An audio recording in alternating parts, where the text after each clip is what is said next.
The virtues of the compassion for the sake of this assembly and all living beings. Please turn the wonderful Dharma wheel to teach us how to leave suffering, attain bliss and burn in death, and quickly realize non-birth.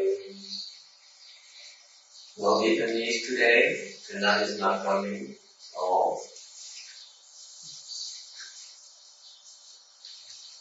Namo Saranto Suche Yoye Yonaguri Samya Sambuddhosye. Namo Saranto Suche Yoye Yonaguri Samya Sambuddhosye. Namo Saranto Suche Yoye Yonaguri Samya Sambuddhosye. Namo Saranto Suche Yoye Yonaguri Samya Sambuddhosye. Namo Saranto Suche Yoye Yonaguri Samya Sambuddhosye.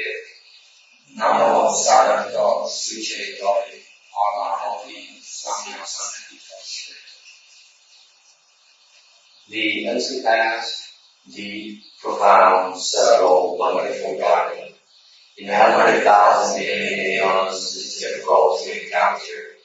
Now that I come to see and hold it within my sight and hearing, I vow to fathom the thus from one's true and actual meaning. For Buddhas and Bodhisattvas, Venerable Shenhua, all knowing advisors,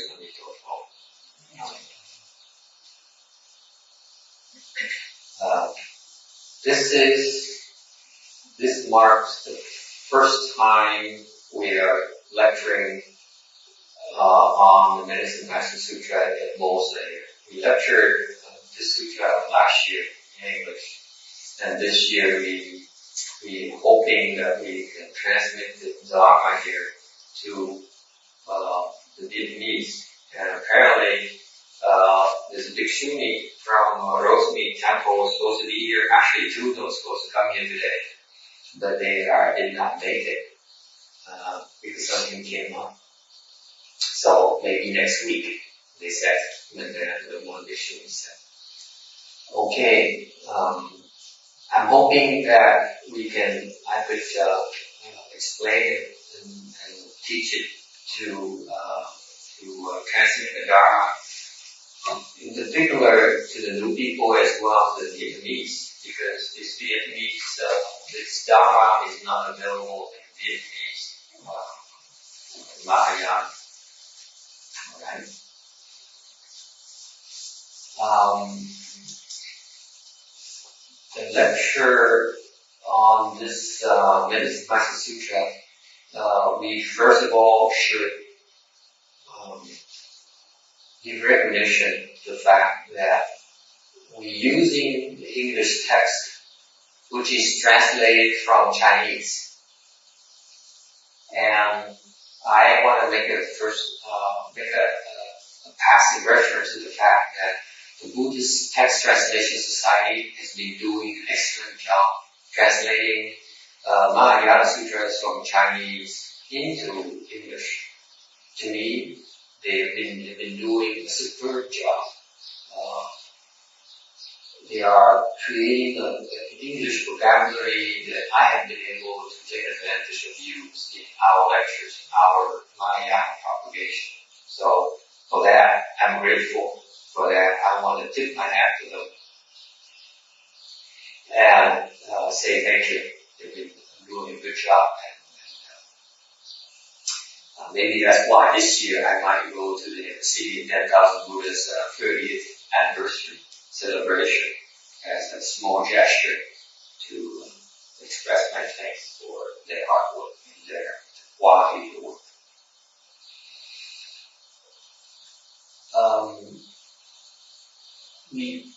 We are at our vantage point where East meets West. In the Western culture, it was dominated by religious philosophies like Catholicism, Islam, and so on. the emphasis is on death, meaning that after death, the aspiration is to go to God's country. So the strength of those particular religious faiths is on there's a death dharma involved that enables living beings, people particularly, to be born in God's heavens. In contrast, the Eastern culture is through the influence of Confucius, Lao Tzu, Zhuangzi, and so on, Mencius, and so on. They emphasize way virtue. They emphasize this lifetime. They emphasize on living a good life and living a virtuous life. Okay. In the Asian model, the Confucius model, it has 4 parts as far as way virtue is concerned. First of all, you improve yourself. Number 2, you rectify or align family. Rectify here has a sense of making it even. Okay? Meaning that everything is where they're supposed to be. The dad has behaved like a father. The son, the daughter has behaved like a son and daughter. Everything's even supposed to be in the proper place. Okay? That's the significance between the meaning of rectifying family. Okay? You see the progression in this Eastern philosophy. That first of all, you look at yourself. You correct your mistakes first. Okay? You work on improving yourself. Once you got a handle on your own problems, then you broaden that. You include all the other family members' problems to be your own. Okay, so it's a natural extension of the realm of cultivation. Working by yourself is very challenging, but when you involve others, it's even more challenging. Okay, so that's what rectifying family involves. And the third level is you govern the country. Okay, you expand from family, then you expand it to society, to the country in general. Okay, that is a normal aspiration. And beyond that, you pacify the world. Okay, that is the Confucian model of cultivation. Any questions? So the emphasis here is of this Dharma is this very life. The Eastern culture focuses on this very life. Alright? Questions? No questions? Then, yes, you notice Buddhism got translated from India to China. And Buddhism introduces the concept of Pureland. Okay. Each Buddha, when you cultivate, let's say you use the Confucian model to cultivate, you can cultivate and go very far. The ultimate end point is you become a Buddha. When you become a Buddha, you have your own Pureland. Each single Buddha has his own Pureland. Okay. And this Pureland comes about because of when they were cultivated on the causal grounds, meaning that when they're cultivating in the Bodhisattva vehicle, they made fearless and far-reaching vows. And after they made those vows, they courageously undertook very difficult practices. Okay. And over the years, after a long, long time, many, many lifetimes, they perfected those both practices and vows. And because of their perfection, the end result is that they are replete with very virtues. Okay? And because of their abundance of merit and virtues, they relying on the proper and the adornments, okay, they accomplish the Pure Lands. That's how difficult it is. Unlike let's say, the Western religious system, they believe in the heavens up there. Okay, the Buddhist hierarchy of cosmos is also included as heavens, recognizing the reality of the existence as heavens. But the Buddhist model is also introduces the concept of Pure Land where if you cultivate, you have your own country, you have your own Pure Land. Okay. That's where, why do you need a Pure Land, by the way? Why would you need a Pure Land? The same reason, similar reason like why God needs the heavens to bring you up there so that you can serve God. Okay? The Buddhas need to create Pure Land because they allow people to go to the Pure Land so that the people with the proper affinities for the Buddhas can go to those Pure Lands and cultivate. They have a better chance of success. For example, our world right now, Sada world, is in essence a Pure Land. But that manifests as a defiled land. Because there's so much defilement with you. Okay? But it's only the surface. Actually, the flip side of it is a real Pure Land. If you cultivate in this place here, this world,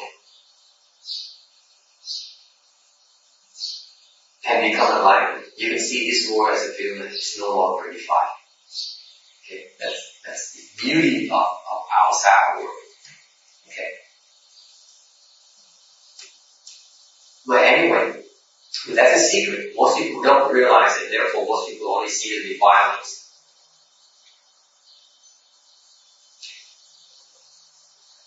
Why did we bring the Pureland Dharma to the world?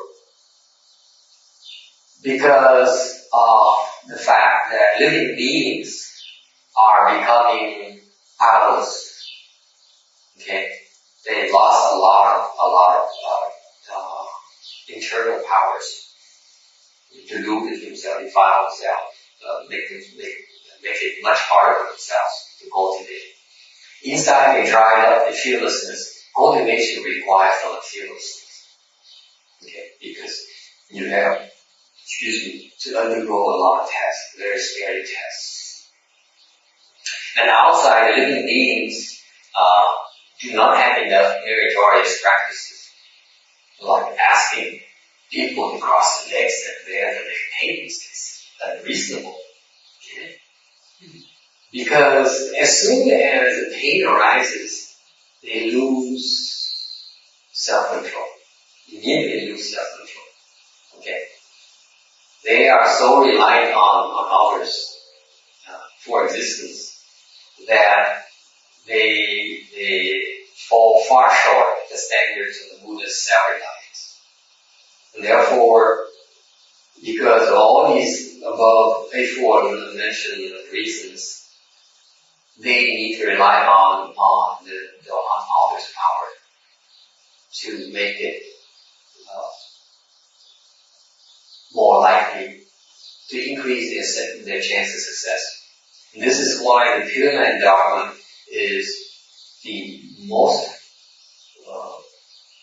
appropriate Dharma for this Dharma age. Any questions? All you have to do with this Pureland Dharma revolves around the simple concept that going more into the Pure Land, once you get to the Pure Land, you will guarantee success. You will become enlightened. There's no more uncertainty. Whereas if you evolve in the wheel, you keep on reincarnating through the 6 realms, the 6 paths, then you, at some point in time, you have to be born as a god, you enjoy having blessings, and those blessings are going to default to the lower realm and undergo a lot of sufferings. So it cycles through like that endlessly unless you find a way to escape. Okay? So this is where the Buddha's genius comes in, because he sees all these endless cycles of sufferings. People go through the cycles of happiness and suffering, and they don't realize it. Okay? Every time you're born, you forget what would happen in a prior lifetime. And therefore, it takes people, a person of the Buddha's wisdom to come in and tell us that, you don't need to keep on going through that endless cycles of suffering. Okay? There's a way to get out. Now, knowing how weak and how wimpy you are and how impatient you are, you want success right now. You can't wait, right? So the Pureland Dharma is designed to do that. It's designed to give you an experience to escape on the side. Okay, the analogy of the Pureland Dharma that very beautiful is that it's like a worm trying to climb up the bamboo trunk. Okay, if you climb it from the inside, it has to cross all these little things. What are they called? They're very hard, right? The eye, the bamboo, each bamboo section has a center, there's a joint right there. That joint is very, very tough. So it has to gnaw through that joint. And so many joints like that until it gets to the top, they escape. Whereas it's called self-reliance. Whereas that's a Chan Dharma door. Whereas if you were to rely on the Pureland Dharma, it's like boring a hole on the side of the bamboo trunk. And then once you get outside the trunk, it's much easier to climb up the bamboo tree. That's the analogy of Pureland Dharma. Okay?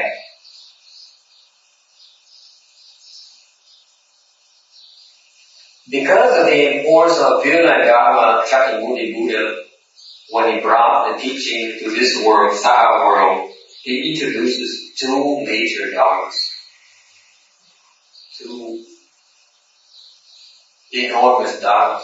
They're both Pureland dharmas. One dharma is from Amitabha, and one dharma is from Medicine Master Buddha. Okay? Amitabha Buddha is to the west of our world. Amitabha stands for limitless life or limitless light. And the dharma there is, his specialty is the dharma to bring you to his Pure Land upon death. As soon as possible. Preferably this very life. Okay? Because he has this vow where he says, I have very adorned Buddha land, very pure, where once people go there, they will become Buddha in one lifetime. That's it. Okay? No more rebirth. In one lifetime, you will become Buddha, guaranteed. You also have a limitless life as well. Okay? The life has a very long life. So you can cultivate until you succeed, until you get to the end goal of becoming a Buddha. Okay? And the difficulty of that is that how to get there. And Amitabha's specialization is to bring us to his feeling. That's the strength of his dharma. His vow, when he was on the causal grounds, is that my Pureland Dharma specializes in pulling people to my Pureland. Okay? And that's the Buddhist answer to the Western culture where they're so worried about next lifetime, about death. This is more or less a death dharma for the Western adherents, if you will. Whereas Medicine Master Buddha, also another Buddha land, it's a different direction on the east. His specialty is also Pureland, because if you practice that Dharma door, you also will be reborn as Pureland or Amitabha's Pureland. It's broader in that sense. You have a choice. You can go to his Pureland or you can go to Amitabha's Pureland. You don't have to go to his Pureland. Okay. Buddhas do not compete against each other. Believe it or not. Okay. But Medicine Master Buddha's Dharma specializes, another part of his specialty is he helps quell disasters and give a long life and bestow blessings. Why is that? They are in sync, because if you believe in the Pure Land, then you know that upon death, that is the best thing that could happen to you, in anyone. Bar none. All the great bodhisattvas want to be reborn in Amitabha's Pure Land. Okay? All of them. So you know that that is a prime destination upon death. If the bodhisattvas also want to be reborn there, then I want to go there too myself. I don't know about you. There's a lot of things I still don't understand. And if Manjushri Bodhisattva and Wanyi Bodhisattva says, when I die, I want to be reborn there, that's why I want to be reborn. Okay? But on the other hand, what to do now until you die? You still have to resolve a lot of this life's problems, this life's challenges. And this is where Medicine Master Buddha comes in. He said, okay, I know you guys believe in the Pure Land. Good boys, good girls. But until you are reborn, you have to take care of your body. You have to make sense out of this current life you have. Okay? So he provides a Dharma to help us smooth out our cultivation path. Now, the rebirth Dharma is very popular since the Tang and the Song dynasties. Okay? 2,000 years ago, that's when they become popular in China. And they specialize in rescuing the deceased, and that's the thing. This is a nice addition, because all your relatives, your deceased relatives, can also receive assistance. Okay? That's the compassionate part, aspect of the Pureland Dharma. And the focus on rebirth on the Western Buddhist Pureland at that time. And as a result, because of these Chinese cultural differences, Amitabha Buddha tends to be better known in the Asian culture than Medicine Master Buddha. Most people in more Asian people would know about Amitabha than they would know about Medicine Master Buddha. Okay. In particular, the Vietnamese, their Medicine Master Buddha is very poor, very pitiful, you ask me. They don't have a lot of, they lost a lot of that Dharma. Perhaps because they don't have the same kind of responses.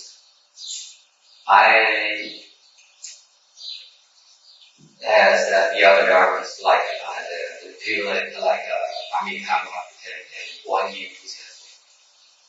In essence, the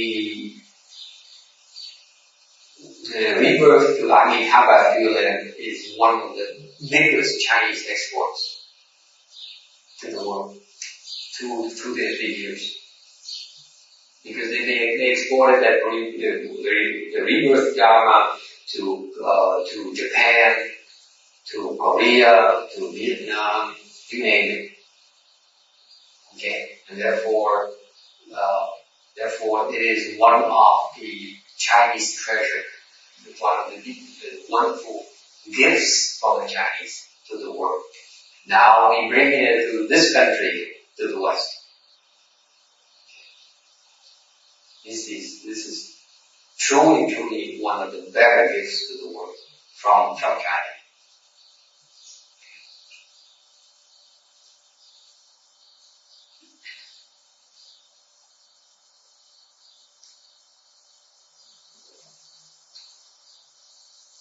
This morning, the nun, the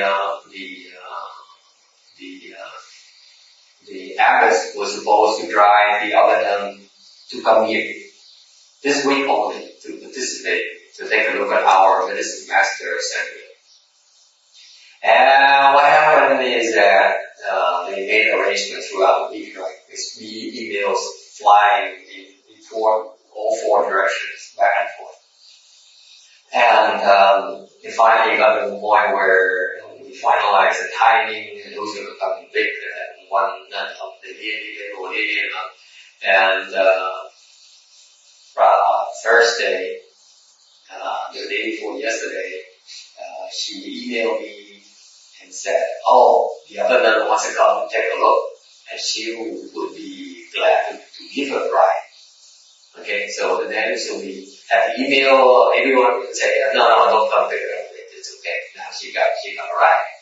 Then yesterday she emailed me informing me that they're not coming because there is a well-known healer who can heal a lot of sicknesses, who's coming to, that the Buddhist disciples invited to come to Rosemead Temple to do healing. So that's why they can't come. So what happened is that medicine master Dharma got some externalist competition. And we lost out. The nun lost out. Okay. The Vietnamese Buddhists lost out. Why did I say that? Because of the mindset that's prevalent nowadays. They get sick and they would turn to some kind of quick fixes to get rid of their sicknesses. That's what everyone's after. Just take care of it. Just get rid of it for me. I don't want to know. Just get rid of it for me. Right? I got a mindset. And that's why it isn't good. And then with that kind of mindset, they turn to people like the Tibetans.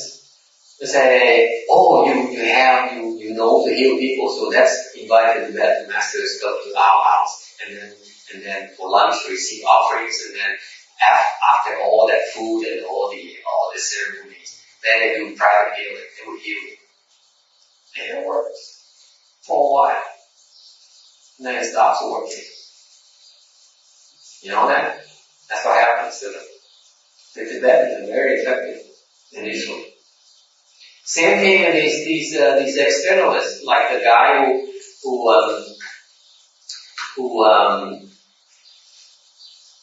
who's coming now to heal at the temple. He's externalist, I imagine. And what he does is that he's gonna do some healing. And since he's well known to heal, I'm sure that he's gonna help some people.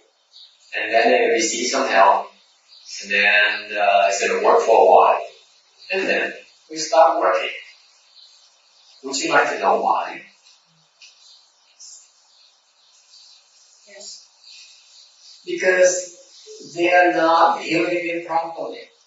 The sicknesses have two major categories. Number one is body sicknesses. Like the sicknesses that come along with your birth process, the aging process, death process. They have a whole bunch of sicknesses that come with that. Okay? Or you can might add the work process. you work when you drain yourself, you expose yourself to sicknesses. That's a form of body sickness. Okay? For example, people like in the medical field, right, they expose themselves to a lot of body sicknesses because they're medical. Okay? No two ways about it. When you meddle, you pay the price. I can give you an example. My brother has a stroke last year. So you can see this acupuncturist who does not charge money. So he rents often, he might just pop healings. Okay? I would rank it even higher than a lot of monks and nuns will give, to tell you the truth. Okay? Because I consider it a pretty virtuous thing to do, to heal and not take money.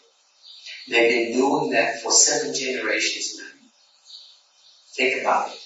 Actually, I was about to refer you to him, but since you go to the aid so seriously, you don't need his help. You can bypass his help, just go to him. Okay? Because you need you need to work on that eventually. He's going to come to that.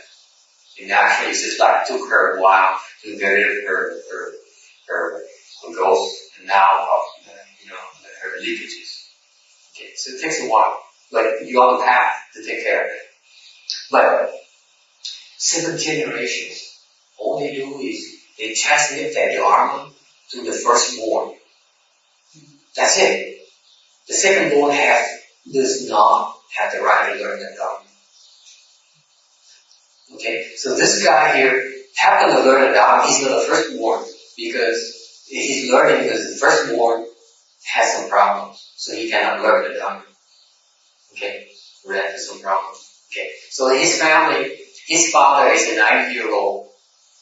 He's learning now for the last 10 years. He's learning that their own acupuncture dharma. No herbs. You go to acupuncturist. They use needles. Did you give you herbs? You know why? Then it makes it easier for them to charge you. You see, you guys have to feel good about, giving money in exchange for something else that you bring home. Okay? These guys, they use acupressure, they use acupuncture, no herbs. Okay? So this is one of the few good guys that run into. Okay?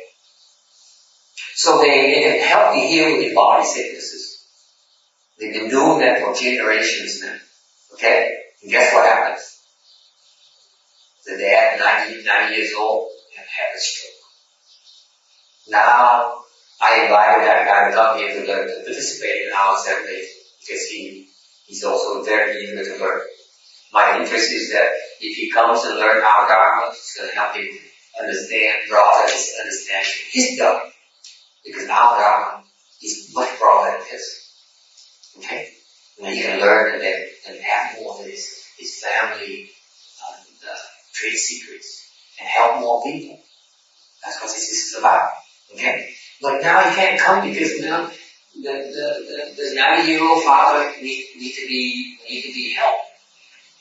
Any time that his dad takes a shower, they have to pay attention, they have to watch him because if he slips and he passes out, he could get into serious trouble. Okay? 90-year-old has a stroke. Okay? And guess what? So what happens? They're all healthy otherwise. He has a sister who's demented. So they have to keep an eye on her 24/7. So do not think that when you meddle, you can get away with it. There's a price to pay. Okay? Not too worried about it. You've been meddling lifetime after lifetime, generation after generation. That's how it manifests in terms of retribution. Scary thing, think about it. It's very serious business. You don't fool around with these things. Okay? That's why I have utmost respect for medical field people. Because they suffer. Paying the price of your body. one way or the other. The reason you're not suffering yet is because of prior accumulation of blessings. They're shielding you. Yeah? You're a very sick woman until you started cultivating. Isn't that right? You're so much healthier now than before, right? Without any medical intervention. It heals. Okay? So, that's the difference between Mahayana perspective. We help to deal with the body sicknesses and also the mind sicknesses. They come together. It's not separate. One feeds on the other. The mind sicknesses are based on the three poisons of greed, hatred, and stupidity. If you have those minds, it's probably not a problem for most of you. Greed, no greed, not greedy by anything. No anger, right? Wow. None whatsoever, right? And stupidity, I try to tell one of my disciples about overeating and obesity. The first thing she did, no, in my family, we have the genes of being heavy set. Yeah, right. And this, it only can be explained by genes only, not by the amount of food you take every day. Okay, denial. One of the extreme, the most difficult forms of intervention. You can't help people who deny it. They deny the problem they have. They deny the existence of this problem. That's sheer stupidity. Okay? So, if you want to deal with the sicknesses, you have to deal with both the body and mind sicknesses. If not, your approach is lacking. Okay? So people who would look for quick fixes will be disappointed in the long haul. There's no quick fixes. Yes, of course, we have to show you that yes, we can help deal with your body sicknesses. But by the way, there's some mind sicknesses you better fix as well. You better look at as well. Okay? If not, they'll come back. They'll be back. Okay? So, in fact, when you look at Western medicine as Eastern medicine, the Western medicine doctors, the Western trained doctors now look to the East for acupuncture and herbs and so on. But in addition, they also look at what? The trend has been going on for a few generations now. Lifestyles.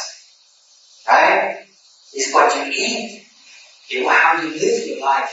What you put in your body. Okay? How you manage your strength.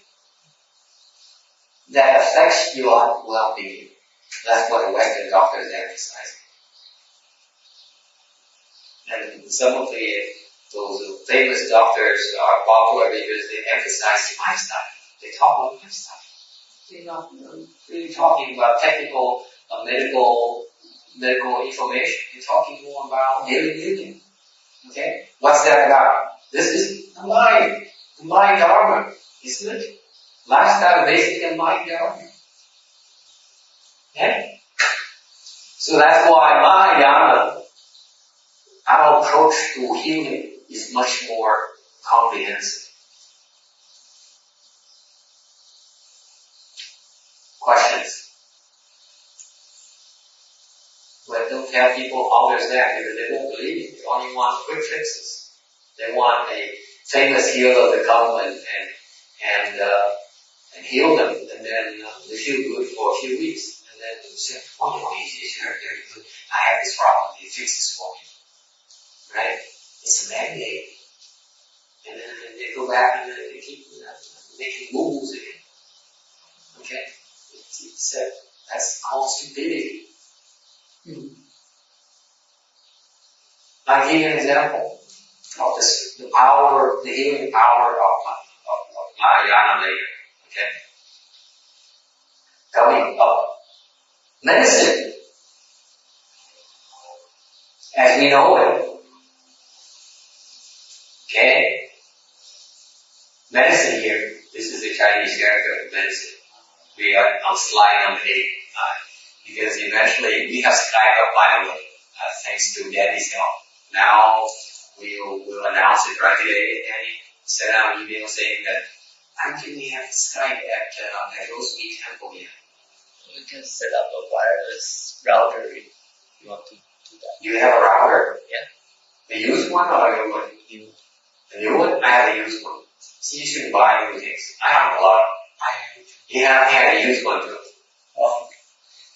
Yeah, try out, because sometimes the used one may not be stable, especially during Dharma talks. Really? Mine is pretty stable. Okay. This is something. Anyway, you should come back with me and take a look at that and get the equipment. Because it has the power, big thing, power thing, and then look up and then If you want, I can bring tomorrow to I have the Mimo. Oh, really? Really? So the better one? Yeah, because they have different phases. So. Better research. Yeah, the fancy one. The problem with roast meat is I'm not sure how long they can be there. You see, here I don't mind because here we know that, we do have control. Over there, we're not sure how much longer we can be welcome. And I'm not used to dissing off to women, okay? I never learned how to tell you the truth. That's so stupid. All my life, never learned how to kiss up to women. So that's the problem. But we might as well say it. The reason I kind of back off a little because we don't want to touch the equipment so that something goes wrong. One more reason to get in trouble. To get in trouble, yes. But we can set a cigarette rubber and then we just change from the router from the rubber. So we have a different setup of rubber. Yeah, I get my own mixer as well, so I don't need to go fix at the volume and all these things everywhere I go. It's just such a pain. So we have Skype here next week. We should make the announcement. And tomorrow, if we fix it, we should tell people because some people are interested in listening to a lecture. Okay. So in terms of medicine, there are two major kinds. The material medicine and the Dharma medicine. Okay, the actual medicine itself. Okay, it's basically made of minerals, herbal or animal. Right? Medicine, nature is really three physical things, properties, either mineral, animal, or herbal. Right? Right. In essence, when you use those different types of materials, you need to use a prescription. The doctor must know, the healer must know how to combine it, how to use it, how to time the use, and the frequency. Okay? And they come in the form of either a pill, tablet, or those things. Okay? Whereas, what people don't realize is that Mahayana offers Dharma medicine. Okay? That's in the form of our parent, our Jìngtǔ. You know that? That's medicine for the mind. Remember? That mind sicknesses, the best cure for them is the Faya, the Dharma medicine. And ours, Jìngtǔ, is really the Dharma medicine. Okay? For the mind sicknesses. And the vehicles, in Mahayana we have 5 vehicles, 3 vehicles, and 1 vehicle, and so on, are the equivalent of the prescription, how to use these medicines. Okay? Also, 1/3 form of Dharma medicine in Mahayana is Dharani, the mantras. This is why the Tibetans are so effective. They use the mantras. You know that? That's why they're effective. Okay? And there's no medicine, non-medicine meaning there's no such thing. Everything is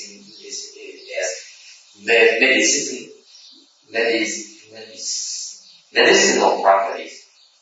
Okay. Anything can be used as medicine if you know how to use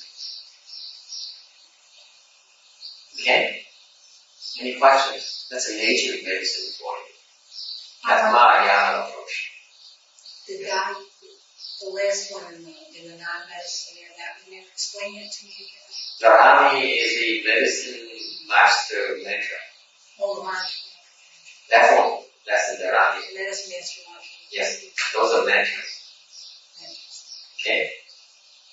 Question on the mantra. Yeah. My wife, when she crossed the leg and she get hurt, she keep telling me that the mantra, by reciting the mantra, she doesn't feel hurt. Is that true?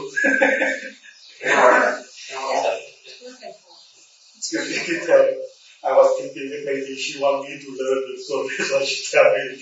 Yeah, you refuse to learn it, right? Well, I'm not refusing, but I'm still dragging the feet. The mantra has 11 lines, and he's dragging his feet because it's too much work. That's one of the easier ones to learn. It really is, Walt. It's one of the easier ones. Oh, yeah, we got it. Yeah, we're loving on now. Except that Speaking of non-medicine, this is what happened between the universal worthy, titles all over. Universal worthy Bodhisattva.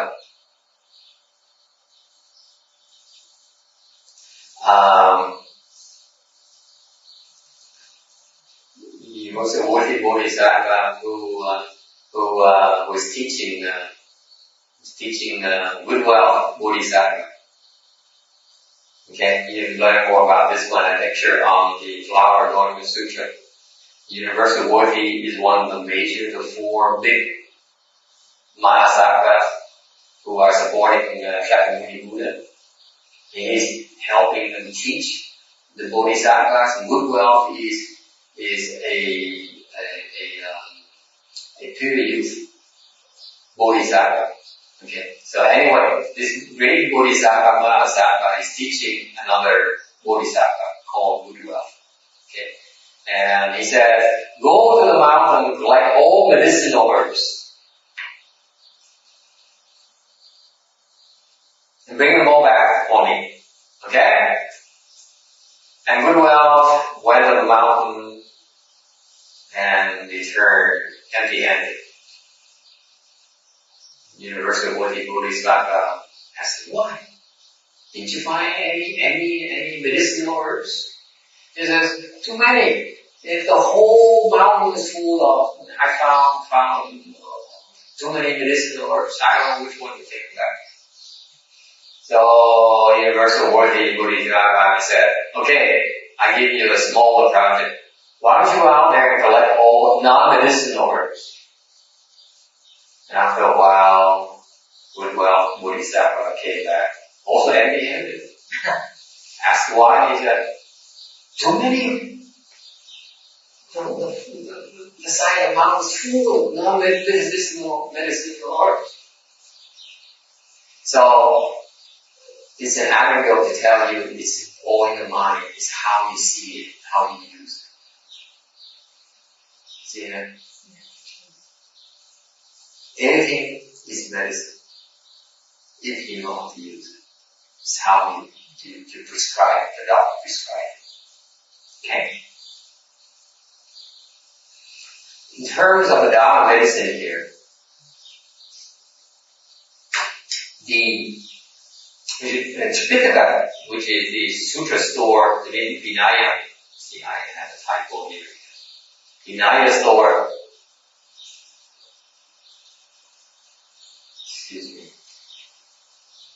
fix it now, I forget.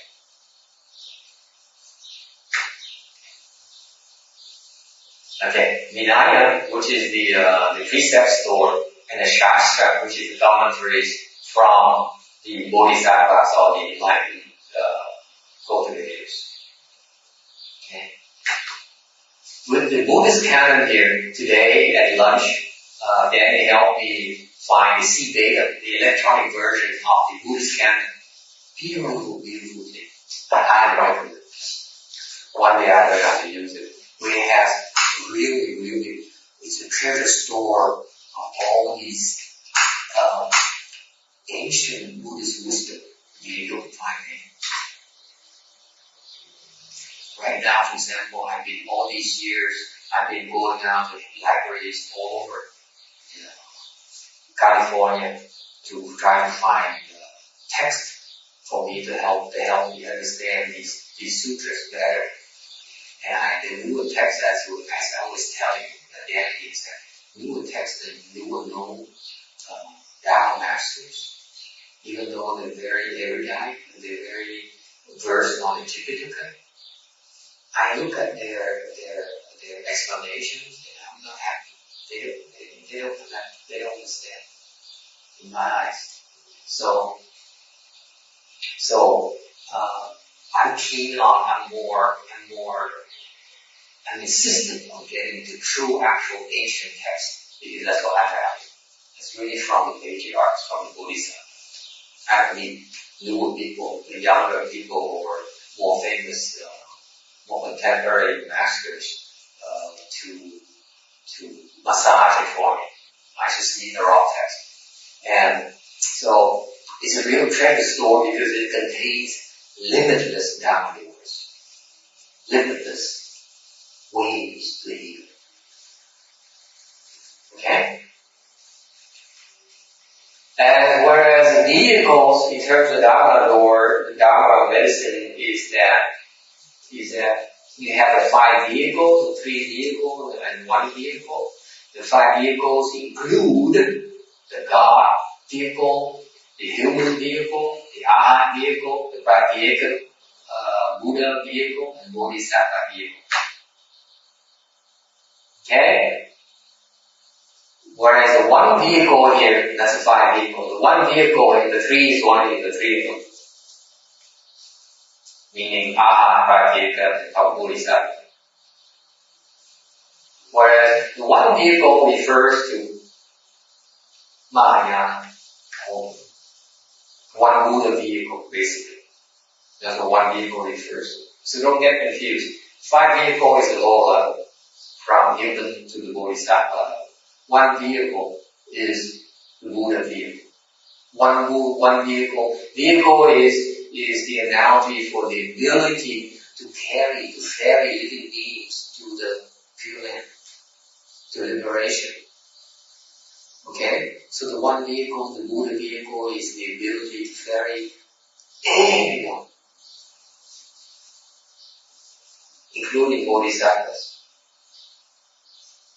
Okay? And then the third kind of Dharma medicine is Dharani. Dharani is Sanskrit for to unite and hold. Unite all dharmas and hold limitless meaning. So when you recite that medicine master mantra, for example, that's what happens. You are reciting limitless meaning, you are reciting limitless dharma. That's how powerful it is. In just 11 lines. See that? You don't need to learn about Tripitaka, learn about C-Beta and research. You recite 11 lines, and over time you understand all these limitless dharmas. See, for people like me who have to make a living explaining sutras, I can't wait much longer, so I have to go do research. You guys, you can simply recite it, eventually the wisdom unfolds. You see it? It's the beauty of it. 1 mantra, that's it. If you can recite it, naturally the wisdom unfolds. You plant the seeds for wisdom to understand all these elements. Okay? So don't think that when we ask you to memorize and recite things for a reason, it's not out of arbitrary, out of whim. Okay. And the other meaning of dharani is to cover all evil sicknesses and the whole of darkness. That's how you heal. You heal by covering up all the bad stuff. Let them stifle out. Let them die of lack of light, sunlight, and oxygen, and water. Okay? And therefore, whatever goodness you can muster, you can gather, you hold it. You retain it. Dharani also is more well-known, commonly known as a mantra. It has secret meanings. Today, this is your contribution to Maya, to the West.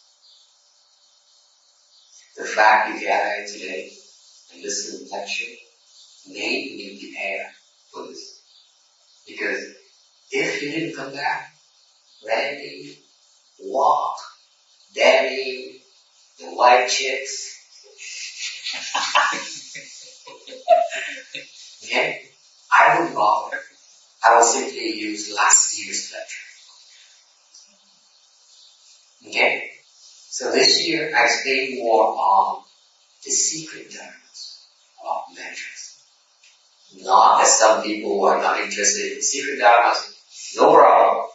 However, in the future, there's some people, like myself, when I first started, I read all Master Srinivas books. None explains how to cultivate this. Okay? I asked the Chang and all sure and all those things. This is only available in Chinese. Okay? Secret school, secret mantra cultivation techniques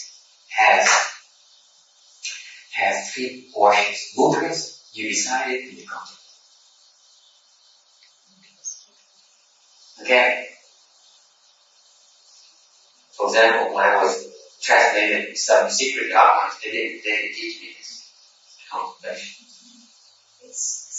I didn't understand that's what I was supposed to do. When you cultivate these secret dharmas, this is mudra. You hold your hands certain ways. There's mudras. For example, when you sit there and I have to teach you to recite the medicine master mantra, what are you doing your hands like this, right? That's a mudra. This is a mudra. It's a position there. Yeah, that's a mudra. You hold your hands certain ways. And that serves as a hold it. Yeah, like this. Yeah. Thumbs together. Yeah. Fingers flat. Like this. We are not Straight. together. Yeah, this is Vairocana Buddha. Just do We go like this or Yeah. I go like this so you can see. okay. You go like this, only when you try to impress people. That's lovely. when you do that to me, and you're supposed to do my chest, you say, That's lovely. Yeah. Okay, so that's a mudra. Okay? That's when you recite mantra, that's when you do the mudra. And then you recite. So your head, your body, this mudra is the body. Recite is your mouth. yes. Right? Contemplation is your mind. See that all 3 have to be in sync. So you contemplate. What am I teaching you this year? What contemplation am I teaching you when you recite the mantra? The Dāng or the sound. It's a contemplation. Right?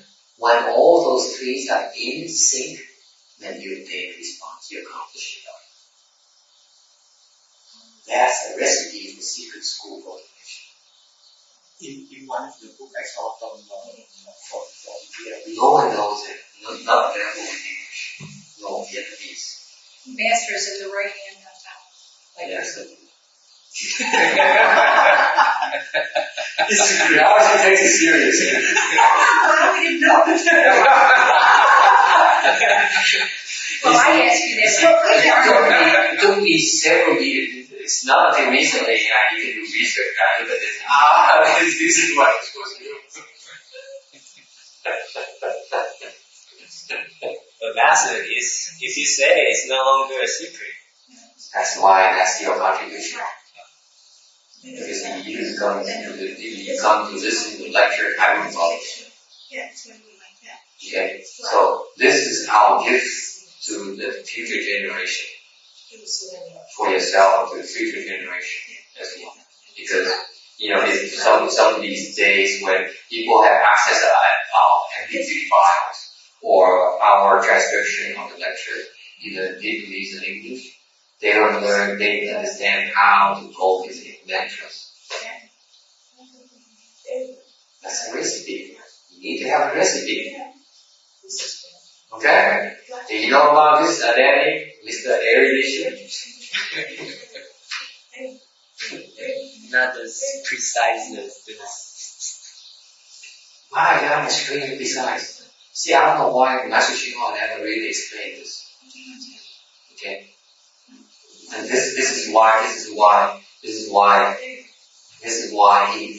told me to explain things in English. Because I had to go to learn Chinese, to study Chinese, to do research in Chinese. Okay? And explain in English so that you guys understand it, and translate to Vietnamese so that the Vietnamese can understand. See, guys, this is how blessed it is. Think about it today. If there were a Vietnamese person in here, then I have to explain in Vietnamese. See instructions? See how tough it is to receive Dharma to cultivate. So right now the instructions only available in English, not Vietnamese. See? Only one Vietnamese. I heard that there are some people who abuse the secret school mantras. That's why they don't teach it that much. They're wild, baby. They're wild, baby. They abuse it. But Randy, what about people like us who are not, intent on abusing? Okay, where do we look for information? Where do we look for guidance? Even the child and the Lord guy don't know because I ask. Well, the reason he didn't want to teach me, I don't blame anyone. I guess that's what I heard. That's what I heard. That some people use it to make money and do weird things. Sure. Yeah. Is this for other people also, or is it only for our own?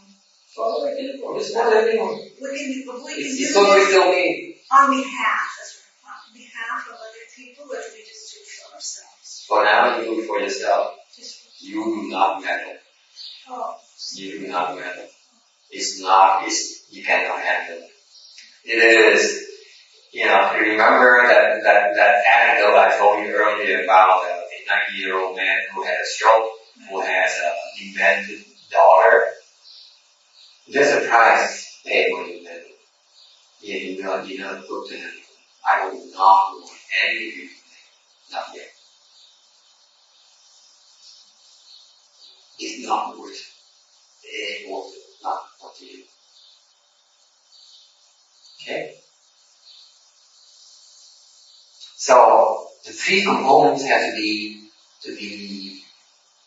in unison for you to accomplish your doctrine. Okay? When you accomplish your doctrine, you obtain great and wonderful use. Okay? The responses are inconceivable. That's right. That's why the Chinese, the Taiwanese, in particular the Taiwanese and the Vietnamese are such in love with the Tibetan because mantras. Yeah, that's the supreme vehicle, right? That's what they call themselves, secret dogma. Secret school, they call themselves supreme vehicle. The Chan school called themselves as superior vehicle, or superior people vehicle, superior roots vehicle. Whereas the secret school, they call themselves as supreme vehicle. Yeah, ginger break. Okay? So we gotta have the mantra, the reciting it, and the contemplation often, coordinated. Yeah, they recite it and then, okay. Questions? Is this an overall body mantra, or is it just for specific areas of you? Will you need the medicine, or what is it? This mantra here can heal all kinds of sicknesses. All kinds.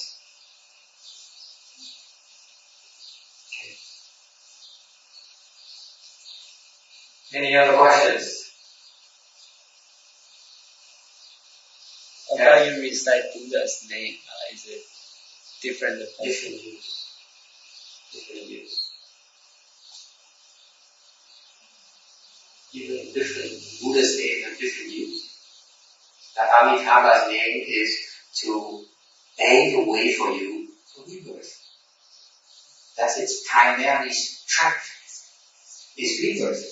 But you can still use it to deal with the ghost experience as well. Remember when I told you the anecdotes about the ghost trying to want to become possessed at the Shami in San Jose, and he started reciting Buddha's name, no one dare come in.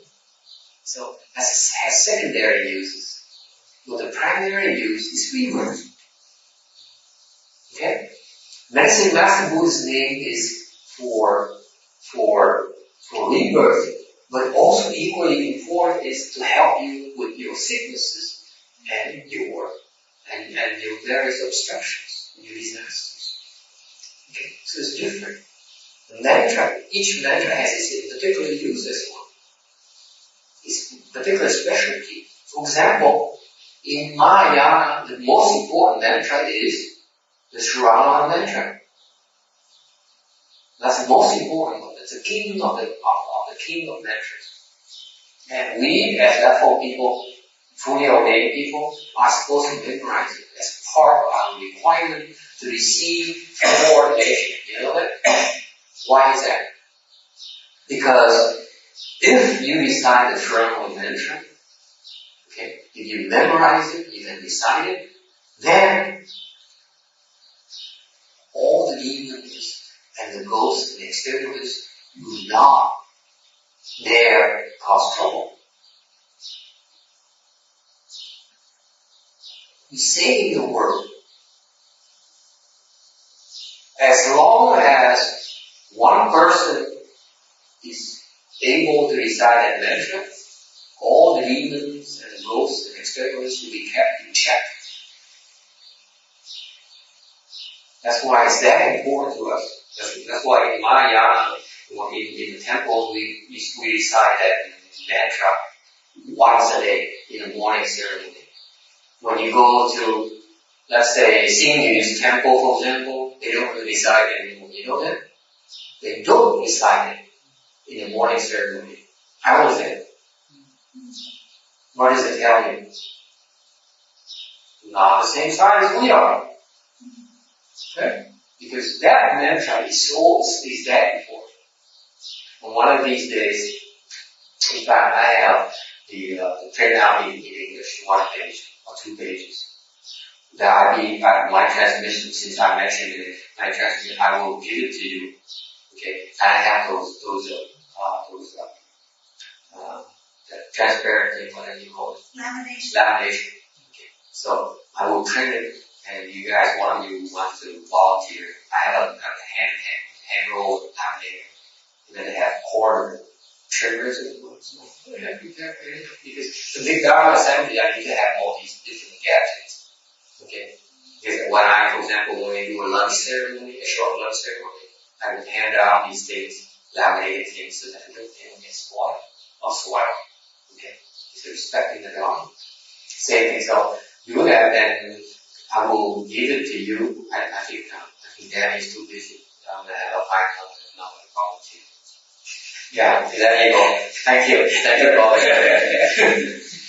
I have the color printer. I print both sides, the Chinese, or you can request either 2 pages or 1 page. What's your preference? Well, 1 page, 2-sided. 1 page, 2-sided. I think it's better, don't you? 1 page and 2-sided? Yeah. 1 page, 2-sided. What do you need? One paper with 2 sides. One side is English, the other side is Chinese or whatever. Yeah, or even have the Sanskrit Dharma. You do? Yeah. So 1 page have English or Chinese, or the other side have the Sanskrit diagram. It's a treasure. So you bring it, what happens is you bring this back and you will get laminated. And so I bring the lamination tomorrow to the other temple. Okay. And you figure out how to use it. I bought it, I never used it. And along with these things, then you can, and then the trimmer, corner trimmers as well. I have 2 kinds. I'm the guy.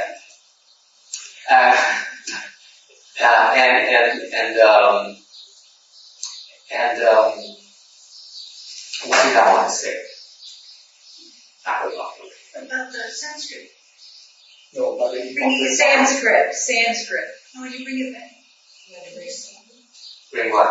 Bring Sanskrit or the paper home. No, I print on the other side. Yeah, all right. I use a thicker paper so that the black colors will show through the other side. And then we laminate it. And then, so you recite this mantra once a day. If you do that, you know what it does for you? I'll take it. Or you even tell me, I'll take it. I think you'll be born as an emperor. No, wheel turning king. Higher. Oh, wheel turning king. If you recite every day, you become wheel turning king in the next life if you want to be wheel turning king. Is that? The what? Wheel turning king. I just want to be more. The wheel turning with the J1. I have a thought for sure you will be I'll be more. around You then. don't know where. You never know. Watch the Bible, you never know. Okay? Something will go wrong. If, when it's time for you to die, how old are you? Are you 45 yet? He's past 45. He passed. I bet he's in his 50s, I know. Boy, somebody's in trouble. So when you decide this, you don't need to memorize it. You see, that's the beauty of it. Even if you don't use to recite it from reading it, you receive the same exact benefits as someone who recites it from memory. Is this No one difference. that's 500 lines? Hmm? This one that's 500 lines? Yeah, 554. One copy at 540.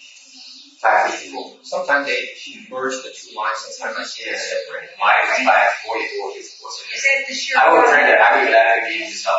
Okay. No, I already memorized. I typed it out. You memorize it? Yeah, 22 pages. And you bring it back home and you put it on an altar. They gave me a copy a long time ago in the original Goryeo temple. They gave me a copy in Chinese and I had a frame. And they said you put that in your house and then It cannot poison you. It cannot be poisoned. Cultivation there. Yeah, you see here. You see, it's beautiful. All these are yes. So do we do reflex and contemplate also? No, this is just when you do that, you are creating a lot of blessings and you are helping your own area because when you decide all the ghosts and the demons around your area are in check. You stand up and recite and say, the land is being decided. I better be respectful. Then behave. Yes. Just to double check that is in Chinese that's 楞严经, right? 楞严咒. 咒. You can have it in Chinese as well, 1 page, but the 1 page Chinese is way too small. Yes. So the 1 page in English you can still read it, but the 2 pages is easier to read. But you have to flip it. I like the 1 page because I don't need to flip. I just go like this. Okay, so Randy doesn't want it. Who wants one pager? You don't want it. No, I just for one, whatever comes. Okay, how about one pager, two pager? I'm doing the work, so after you have it. You're collecting. How about you, Danny? You don't want anything? You have it already?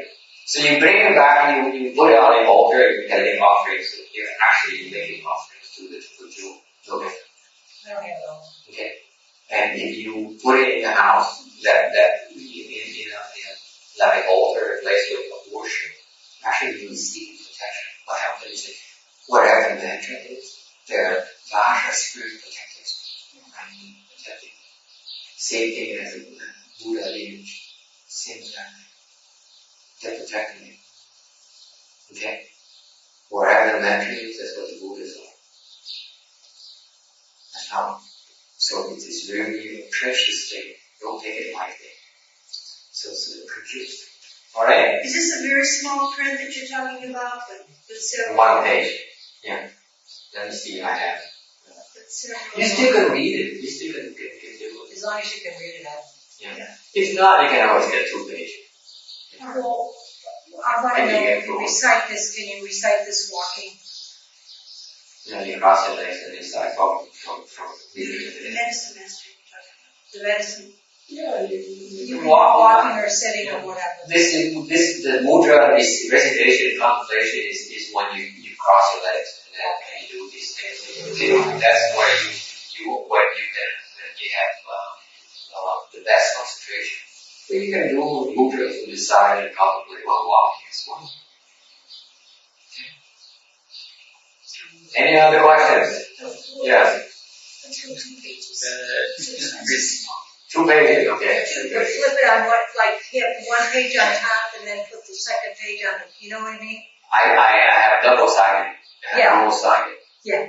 I have dual printing. All 1 page So, with 1 page. left and on the top is one of those. The problem with the regular 20-pound paper is that it prints through. So I would print on a little thicker paper, like 32 pounds or 40 pounds. Then it won't show through. Cool. But then you know it's Sanskrit. No, you don't. You can't read it too. I want 2 pages of Sanskrit. You can't. Yes, that's 3 pages. Mel told me that he read from Shifu. He said that when you recite the mantra, like the Dāng without using the nutrients, he says it's like hands without legs. You need to do both together. No, that's very, very Shifu referred to. Mel doesn't understand is that it's the hands and eyes, not the movements. See, when he read it, he looked at it as the hands. He didn't realize and now you interpret it as mudras. No, this is the Dāng, the Greek Vaja mantra, and then the hands and eyes down. Okay? 2 separate garments. Yes, 2 separate garments.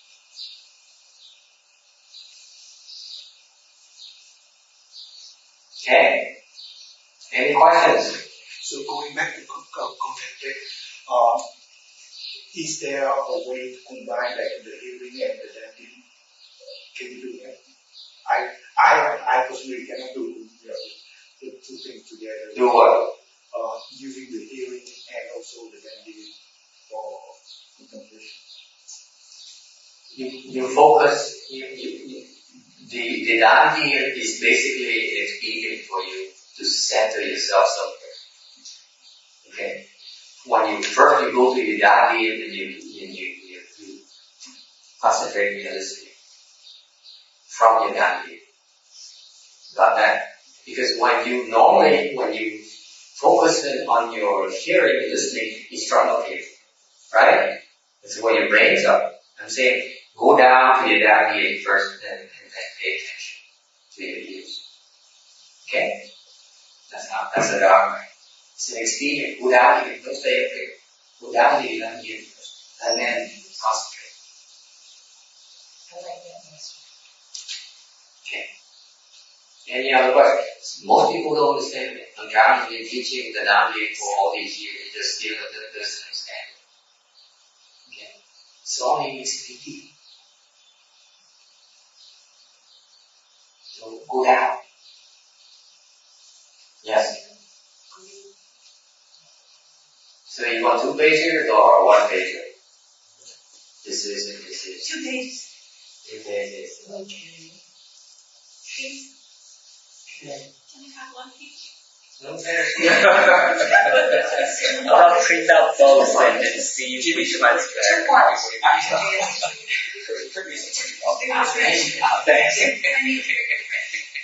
I'll print you the monopoly myself. It's $500. But I don't want to have just a Even I print $1, you probably ain't able to use it. I didn't get a 2 pages. Yeah, it's for your friends. It's really a wonderful garden. And the nice thing about it, you are really making a huge difference. Because this metric, you decide, boy, our ghosts and spirits are going to know about you. And then you're creating the seeds for them to come and respect and protect you in the future. Okay, so the full title of the sutra is the Sutra of the Merit and Virtue of the Past Mouse Medicine Master. If you really like that diagram. Okay, got that? And on slide number 12, we still with me. Okay. You think so?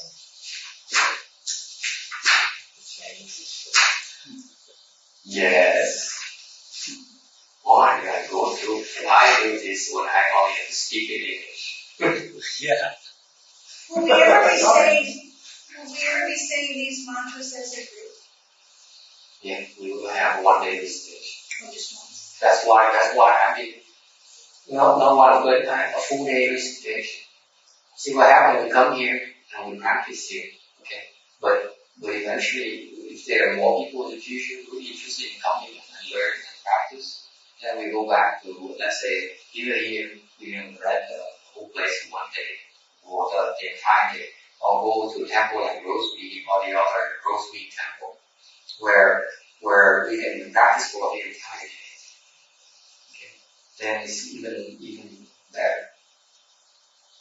But all those require support. I need someone who can hit the wood fish that won't make me fall asleep too much. And then I'm okay. In the future, I'm trying to teach some, if you go to Rosemead, I'm asking the other nuns to go and do the Dharma experience. Okay? Because you notice that when you leave early in the morning when we circumambulate, the pacing is pretty good. The power of the rhythm is pretty good, right? But when I go to Rosemead, the other nun, her timing is off. It's either slow or fast, and it changes every 2 minutes. And then the thing in metal. Yeah, that Dāng thing, I'm glad he's not hitting it anymore. Oh, the first time I went nuts too, when I'm thinking, fourth thing, how do you say? 15 minutes ahead. Any morning when you go to circumambulate, her timing is always off. And then the chants are always high pitches. Well, one time she was. I thought Randy was off too. Hers is even like 10 times worse. Randy's not bad. He's crucial. Yesterday this morning.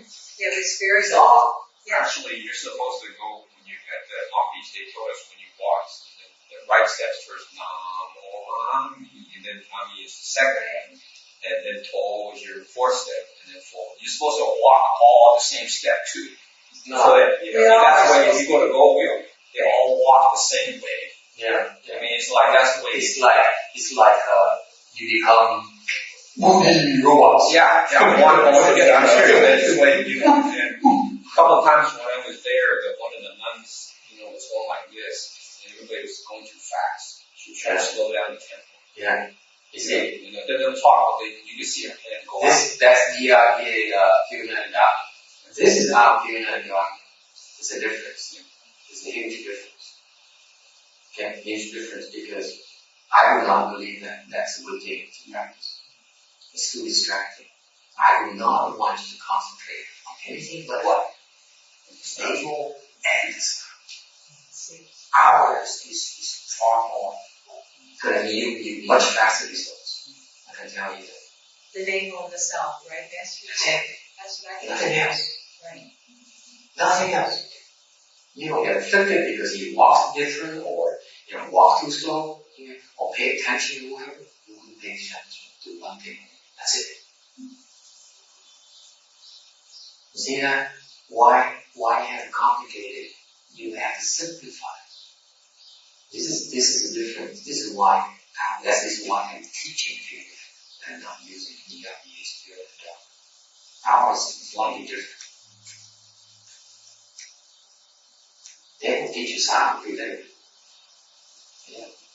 We are the only one to teach you something. Okay? Any other questions?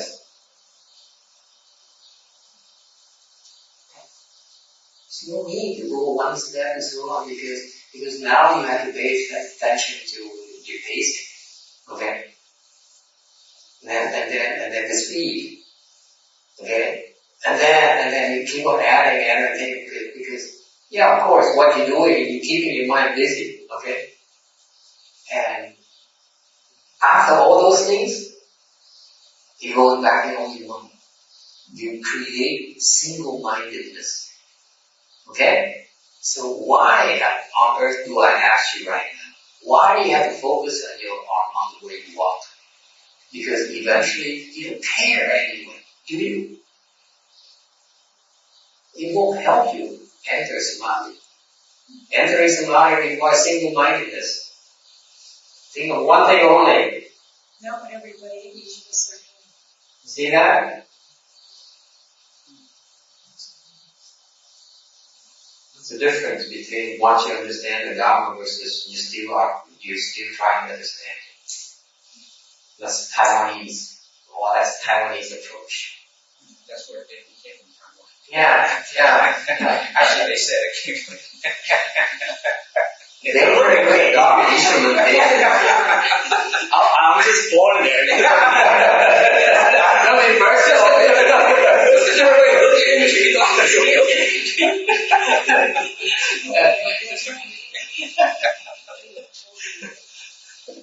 The funny thing is that when Master Cheng transmitted the Pureland Dharma back to Eng-Viet and Mushu, so they don't practice it anymore.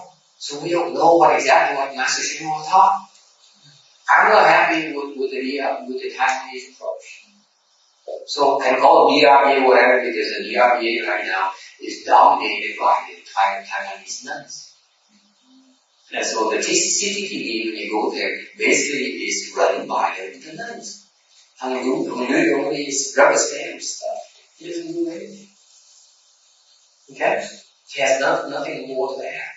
The nuns have levels high and lose anyway. He has no wisdom to impart. Okay? It's the time that he wisens up and then go to Highway 9 and unfold his wisdom because until that happens, he can't add much to the running of the CTP. Now, and so the Taiwanese nuns, then they come and invent all these things from Taiwan, brought these things, nice things from Taiwan, instrumentation and all these rules and all these mantras and so on. This is it. I wish that they would have recordings of Master Shenhua's actual Pureland transmission. I'd like to know that. I'd like to hear that. To see how he wanted to teach us.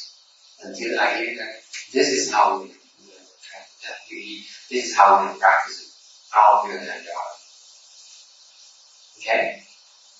Same thing. The dictionary at Rosemary told me that, when you go fast, you're supposed to speed it up before you stop. I said, no.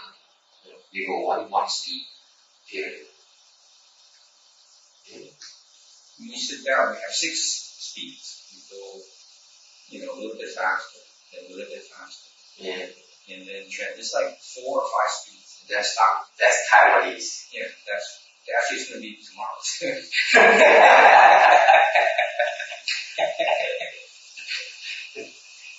as soon as I explain that dictionary, Rosemary, oh, yeah, of course.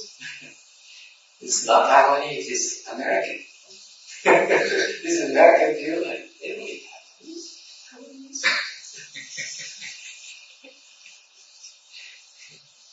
Okay. Any questions? So this is the actual title, so we're going to go through and explain the title a little bit. Okay? I'm on the slide number 13. Every now and then remind me to show the number of slides so that in the future when we post these things, people on the internet or listen to the MP3 files and are able to follow. Because the Earth Force Sutra, I have over 1,000 slides. So imagine you jump in the middle of an MP3 file somewhere and then you try to find a slide for that. It's rather unpleasant, very user-friendly. So I'm learning as I get older to be more user-friendly so that people can be nice to me in the future. They don't have to be so mean to me all the time. You have to learn it. I finally understand that. It's the reason why people are mean to me. Okay. Alright. Sutra has 4 general meanings. We go through the major wordings of the sutra title to explain. The sutra has 4 general meanings. The stringing together of all the principles and meanings in Mahayana in one sutra. Or it also means attracting living beings to the proper Dharma. There's a Dharma, for example, today here, the medicine Master Buddha Dharma is to attract people who want to be concerned about rebirth. And then number 2, they're concerned about their current life, their current body. Okay? So the different Dharma has a different type of attraction. Tomorrow's lecture is the Earth Force Sutra, which is more concerned about filiality, and then the suffering that you see that lower realm, especially the health beings undergo. Okay, so different sutras have different design and different designs for particular different needs. It's constant because the sutra is constant throughout time. The sutra, as we explained it today, this sutra here, is the same sutra that will explain in the past. Will also be explained, the same principles will be explained in the future as well. Okay. Dharma, the 4th meaning of sutra is a Dharma meaning as a standard. Standard is a standard that is something that is recognized by all Buddhas throughout the universe. That's the way to explain things. That's the way to teach. Okay? And as a result, it is revered by all living beings throughout the universe as a standard of wisdom. Okay? It also means path. Path, the important concept behind path is cultivation is a journey. You need to have a roadmap. So you study the sutras so that it gives you a roadmap on where to go. This is, if you will, like the directions you get from Google Map. Okay, you know exactly where to go to turn, where the milestones are. Okay, bubbling spring, meaning is endless. If you really ask me, you think you understand the sutras, even though this is not the 3rd time or the first time I look at the sutra, that every time I look at it, I understand more. Okay, for example, I gave you an example earlier. As I did my research, I stumbled into the recipe for the secret school Dharma. Okay, because it's all contained in this sutra, and yet it's uncovered as the longer you look at it, the more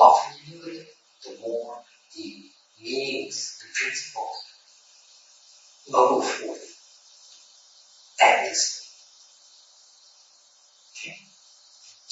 The carpenter's plumb line, okay, because it enables you not to make errors and connect with others. Because if you follow the plumb line, then you're also in sync with the next person who follows the plumb line as well. Okay? So, that's a sutra that I did before. Any other questions?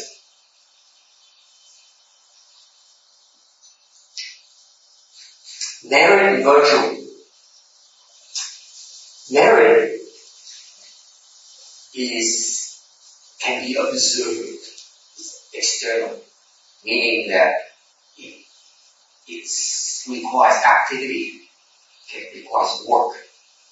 And the merit here, that the sutra here is dominated about is healing power. Okay? And the virtue here is internal, meaning it cannot be seen. It's not meant to be seen. Okay? My definition is very, very, very, I take it a step further. Virtue usually is explained as not visible. I explain it as not meant to be seen. That's what virtue is about.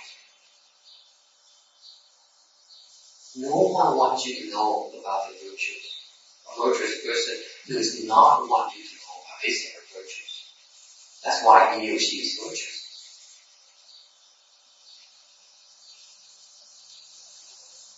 Okay? And this is the difference between Mahayana approach and the one person with wisdom, with Kung Fu versus the person with a low level Kung Fu. Like Vicky, for example, she amazed at how people respond to her, influenced and affected by her. What does it show you? Doesn't know how to use it yet. If you know how to use it, no one's going to know it. No one have an idea that of your power, your abilities. And this is why when you practice at a lower levels, you see all these, you discover all these things. Oh, this is so cool. I can do this. I can have, like Linda. When I taught writing, I didn't want to tell you this story. I sort of tiptoed around it just like the also example. When I taught Ryan about the sleeping, he asked me about that Dāng if he was interested in becoming just like me. I mean, not like me, a level person. You do not want to be like me, trust me. That's the last thing you want. You're very clear about it, okay? So he was interested in becoming the level person. So I said, Chinese dharmas, don't go to those places yet because they train pathas. Horrible things to do. You train pathas in my book. Okay? Until they have people who can train bodhisattvas, then it's okay to go. But until they have the skills, you go there and you vary your future. Anyway, but Chinese Dharma as a whole tries sit sleeping. So after 2 hours with me, and he said, oh, I do so much sleep all the time. And he tried it, couldn't get it. Okay? And of course, when you bring forth the mind to cultivate a Dharma, you have obstruction come to you in series. Okay? Non-stop. So pretty soon, Brian lost his resolve, his interest in becoming a level person. Then later on, a few months later, the white chicks came to San Jose, went to San Jose with me. So I taught them the 6 sleeping now. Okay, so we don't stop. We sit and we sleep. Okay, we don't stop by a motel and rest of the night because I'm cheap. So while they sleep, I drive. Or while I sleep, they drive. No, not like that. Not yet. I don't trust you. Do you trust me to drive? Ask why. No comment. I'm not going there. Bob is changing the system. We are trusted. So after a few months, they got it. These girls, the white chicks, they got it. They understand how to succeed. And then Ryan became interested. He came once, he went with this one along once, and he just, wow, oh my God, you guys are also human. He heard so much, and then he I think he was exposed to our sleeping technique, right? And he asked you more, and you taught him, right? And then what happened? He got it. Yeah, you got it. He got it. He said, hallelujah, now I can do it. Would you like to know why? Why come I taught him to get it? But, long legs taught him he got it. Very spiritual power.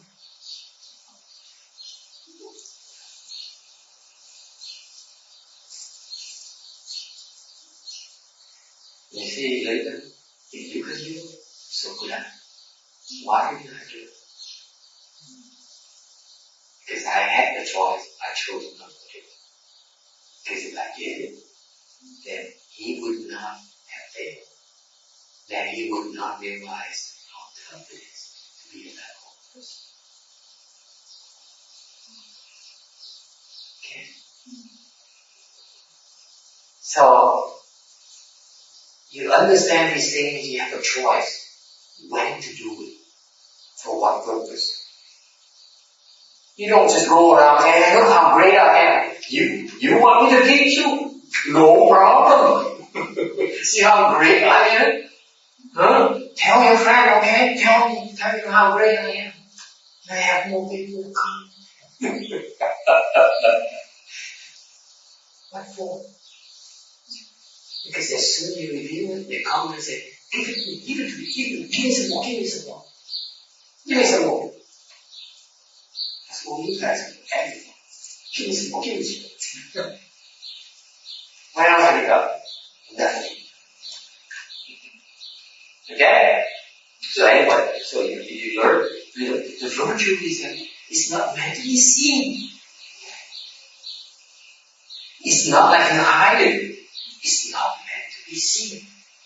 That's what virtue is about. You're not supposed to be able to recognize it. You're not supposed to know about it. So you cultivate virtues and hoping that people will recognize you as a virtuous one. That Dharma you're cultivating is not the virtue Dharma that is happening. It ain't there. Okay? And that's why sages are they perfect those virtues. That's why they're sages. Because they perfect those cultivations. Okay? Questions? Master.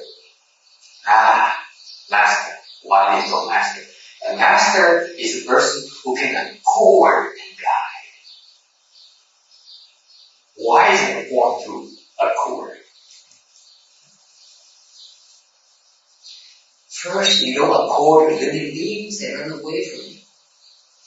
Because all you guys are interested in is to get your way. Right? I want 2 pages, and then I want the Sanskrit characters as well. Okay? You don't want it, you can't have it, I don't want it. Right? Whatever you want us to have, Master. Whatever you want, we'll try our best to get you accord with you. And then, once you accord with them, you have to be nimble enough to maneuver with them and guide them to avoid obstacles. Okay? That's why you will become a master. You remember I said something about a lay person Dharma versus a level person Dharma? Because when I teach you the thing, I don't tell you how to accord, I will teach you how to guide. I'm going to teach you how to do it. Right? You don't need to know how to accord, you don't need to know how to guide. Not yet. Among other things. Okay? is more than being a master than simply a court guide. For today, we talk about court guide. And the master is a person who has a knowledge of medicine and can cure sicknesses. This is what the master word means in the title. This person has used medicine and has the knowledge on healing, giving knowledge. In China, the Emperor Shenlong is considered to be the father of the Chinese medicine. What happened is that he tasted the 100 herbs on himself. He tested all these herbs himself. See how the reaction on those herbs on his own body. And that's how he acquired the knowledge. This is an emperor now, mind you.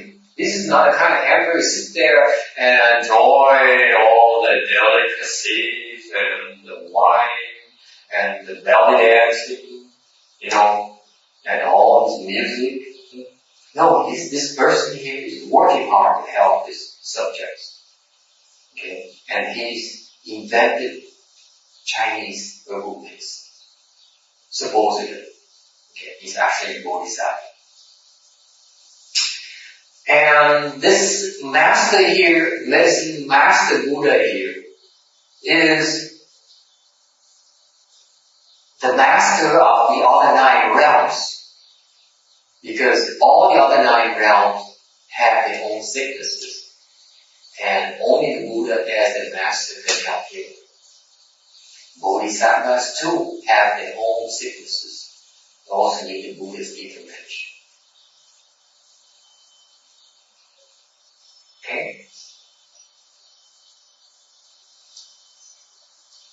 Master as opposed to non-master. Non-master is that the people with lenient views.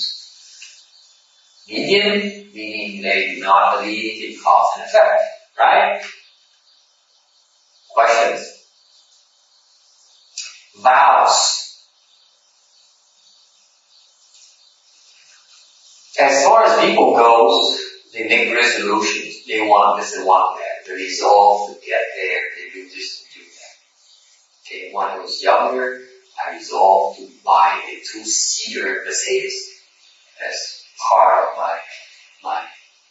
the fact that I made it professionally as the executive. Maybe you're supposed to drive it, that's SL model. And a lot of people, they use the resolution to guide them so that they will not leave it halfway, stop halfway. And they do not become daunted by hardships. Whereas the vows here of the sages, when they make the vows, the vows are for a worthy and lofty cause. The vows are designed to help them seek wisdom, to help others, and they made with a pure mind, not for selfish motives. Okay? Those vows. That's the difference between the worldly people versus the sages. Okay. Past vows here in the title name, the title refers to the 12 great vows of medicine master Buddha, which we'll list later in the text. Encompassing the 4 great bodhisattva vows that you made when you take refuge with the Buddha and with the Triple Jewel. You say the vow to save limitless living beings, to sever the inexhaustible afflictions, to study the immeasurable Dharma doors, and succeed in the unsurpassed way, the Buddha way. So the 4 great vows, the first vow to save living beings refers to the fact that you recognize that living beings are in great suffering. So the truth of suffering. When you make the vow of severing the inexhaustible afflictions, you are, when you cultivate, work towards that vow, then you're cultivating understanding of the truth of accumulation. Afflictions accumulate. They compound on each other. when you make a vow, the third great vow to study the immeasurable Dharma doors, you are creating the causes to accomplish the way, the truth of the way. And when you make a vow to succeed in the unsurpassed way, then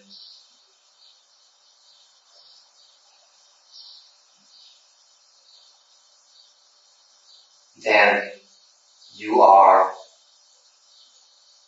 creating the conditions, the causes for you to accomplish the truth of extinction. Okay? You extinct all sufferings, all defilements. I thought 4 became before 3. It's like suffering, accumulation, extinction, and the way. Yeah, it depends on the original Sanskrit thing. It's about time's up. The original Sanskrit is we are at slide number 17. That's the end of today's lecture. When the original Sanskrit, when it came from the Sanskrit text, it came as the truth of suffering, accumulation, extinction, and the way. No, the way and extinction. The way that leads to extinction. So in Chinese, because when they translated extinction and wave into Chinese and put them together, they found that to reverse the order of the last two a little bit, make it sound more fluid. That's why they switch it around. Okay, any other questions? Yes? Are there the same number of afflictions as there are Dharma doors? What? Afflictions, are there the same amount of afflictions as there are Dharma doors? Each Dharma door is designed to deal with one particular affliction. Yes. Because they are inexhaustible afflictions, therefore they must be equivalently inexhaustible or immeasurable Dharma door to deal with all those afflictions. Does that answer your question? After some months eat meat, that's not really a Dharma door though, right? What? Some months eat meat, that's not really the proper Dharma door, right? It's not a good thing because it indulges in gluttony, in seeking after taste. So that's not really considered a Dharma door, that's considered their way of practice. A Dharma door is a form of practice to deal with, to fix a problem. Okay? The Dharma doors are transmitted at top so that to help you deal with your afflictions, with your problems. So if the particular answer to your question is that if the monk eats meat or eats eggs or Haagen-Dazs, what problem is he fixing? If he's fixing a problem, then it's a Dharma door. If he's not fixing a problem, then it's not a Dharma. He's adding a problem. He's causing problems. He's adding a problem, not a problem. Master. Yeah. I heard the Master Shonghua's take that he doesn't teach about severing the afflictions. He doesn't teach about severing. He said he's not a proponent of that. Yes, he is. That's what cultivation is about, to sever your afflictions. That's what this is about. And your afflictions. Yeah, but he's in Chinese. He's saying that it's not about duan, You're probably taking it out of context, like the questions on the first door sutra on the email. I will explain and answer them tomorrow. You confused. You got some information wrong. It's not from the Earth School Sutra. No, I know, but whatever information in terms of he's not severing affliction. Mahayana is about severing afflictions. In all the way. That's the reason why we cultivate to end affliction. End affliction by cutting them off. Merit and virtues adorn the Buddha's pure land. Repaying the 4 kinds of kindness above. In the threefold paths below. Make those who see and hear.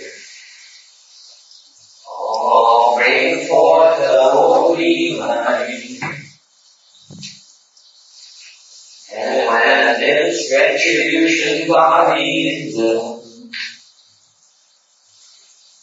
be all the land of utmost bliss.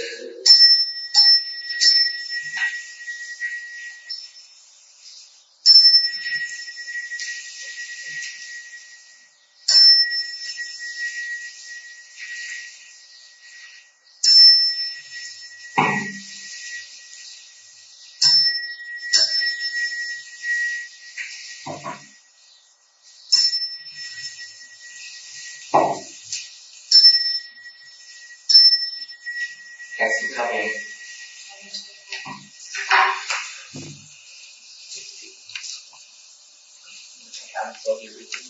Yeah, we wrapped up quickly.